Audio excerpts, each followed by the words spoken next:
केरल की नर्स निमिषा प्रिया के मामले में एक नया मोड़ सामने आया है। यमन में जिस शख्स की हत्या के आरोप में निमिषा को सजाए मौत सुनाई गई है, उसके भाई ने एक बार फिर से उन्हें सजा दिए जाने की मांग की है। नमस्कार, मैं हूं आशीष त्रिपाठी आपके साथ। और जो मृतक तलाल अब्दो है, तलाल अब्दो मेहदी के भाई अब्दुल फतेह ने एक फेसबुक पोस्ट में ये बताया कि उन्होंने तीसरी बार यमन के डिप्टी अटॉर्नी जनरल से मुलाकात की और ट्रायल कोर्ट के फैसले को तुरंत लागू किए जाने की मांग रखी।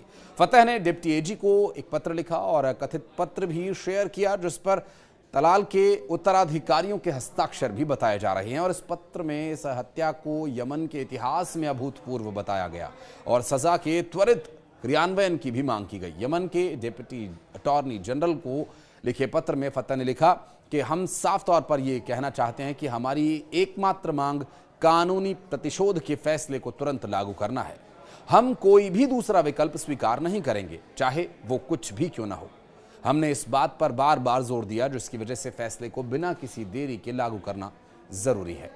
38 वर्षीय निमिषा प्रिया केरल के पलक्कड़ जिले के कोलेंगोड की रहने वाली हैं और उन्हें जुलाई 2017 में यमन नागरिक तलाल अब्दो मेहदी की हत्या के एक मामले में दोषी ठहराया गया था। हालांकि निमिषा का दावा यह है कि मेहदी ने उसका पासपोर्ट और जो अन्य सामान था अपने पास रख लिया था, उसे प्रताड़ित किया गया और ये सब वापस हासिल करने के इरादे से उसने उसे बेहोश करने का इंजेक्शन लगाया, लेकिन वो इंजेक्शन की डोज ओवर हो जाने की वजह से उसकी मौत हो गई।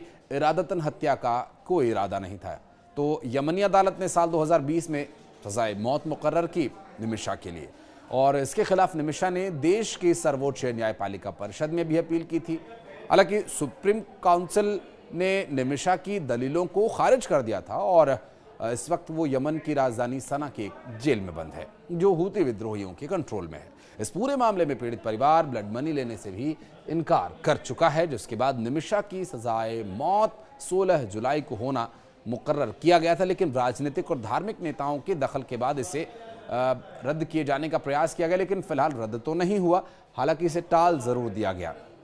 फतेह ने डिप्टी अटॉर्नी जनरल को लिखे पत्र में सोशल मीडिया पर साझा करते हुए ये बातें जाहिर की, जिस पर कथित तौर पर तलाल के उत्तराधिकारियों के हस्ताक्षर हैं। हालांकि इस पत्र में हत्या के विषय को लेकर भी जिक्र किया गया। हत्या को यमन के इतिहास में अभूतपूर्व बताया गया और निमिषा को तत्काल सजा दिए जाने की मांग की जा रही है। तलाल अब्दो मेहदी के भाई अब्दुल फतेह मेहदी ने शनिवार को एक पोस्ट के माध्यम से इन सभी विषयों को सोशल मीडिया पर उठाया, जिससे कि वो ज़्यादा से ज़्यादा अट्रैक्शन गेन कर सके और इस पूरे मामले में निमिषा को सजाए मौत दिलवा सके। क्योंकि इसकी तुरंत क्रियान्वयन हो, इसकी बार बार वो मांग भी कर रहा है और अपने पत्र जो कि सोशल मीडिया पर सामने आया, इसमें इन सभी बातों का जिक्र किया गया। बहरहाल देखना ये होगा कि भारत सरकार कूटनीतिक स्तर पर क्या प्रयास कर सकती है, क्योंकि भारत सरकार के पास कूटनीतिक स्तर पर यहाँ करने के लिए बहुत कुछ बचा नहीं है। क्योंकि हूती विद्रोही है जो शरिया को मानते हैं और वहाँ पर वो एक जो चैनल होना चाहिए, किसी भी